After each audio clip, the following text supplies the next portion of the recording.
Visakha steel ప్లాంట్లో ప్రమాదం జరిగిన ప్రాంతాన్ని నారా లోకేష్ పరిశీలించారు. కార్మికులు యాజమాన్యంతో మాట్లాడి వివరాలు అడిగి తెలుసుకున్నారు. కార్మికుల సమస్యలను పరిష్కరించి స్టీల్ ప్లాంట్కు ప్రభుత్వం అన్ని విధాలుగా అండగా ఉంటుంది అని భరోసా ఇచ్చారు. మేము కేవలం డబ్బులు ఇచ్చి వెళ్ళిపోవడానికే రాలేదు, బాధిత కుటుంబాలకు దీర్ఘకాలికంగా అండగా ఉండడానికి వచ్చాము అని, అందుకే ఎప్పుడూ లేని విధంగా శాశ్వత ప్రాతిపదికన ఉద్యోగం కూడా ఇస్తాము అని హామీ ఇచ్చాము అని అన్నారు నారా లోకేష్. నిన్న స్టీల్ ప్లాంట్ లో జరిగిన ప్రమాదం గతంలో ఎప్పుడూ జరగలేదని, 30 ఏళ్లలో ఇలాంటి ఘటనను మేము ఎన్నడూ చూడలేదు అని కార్మికులే చెబుతున్నారు. అందుకే ఈ ఘటనపై విచారణకు ఆదేశించాము. నిపుణులు వచ్చి సమగ్రంగా విచారణ చేసి ప్రమాదానికి గల కారణాలను గుర్తిస్తారు.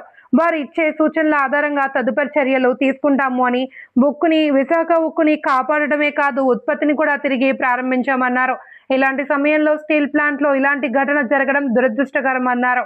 ఈ ఘటన జరిగిన వెంటనే కేంద్ర మంత్రులు, రాష్ట్ర మంత్రులు వచ్చి పరిశీలించారు అని, కార్మికులకు భరోసా కల్పించాలి అన్నదే మా అందరి ఉద్దేశం అన్నారు. కేంద్ర మంత్రి కుమారస్వామి అదనంగా 25 లక్షల రూపాయల చొప్పున ప్రకటించారు. ఎప్పుడూ లేని విధంగా శాశ్వత ప్రాతిపదికన ఉద్యోగం ఇస్తామని, ఈ కుటుంబాలకు శాశ్వతంగా అండగా నిలబడేందుకు ఎన్డీఏ అడుగు వేసింది అన్నారు నారా లోకేష్.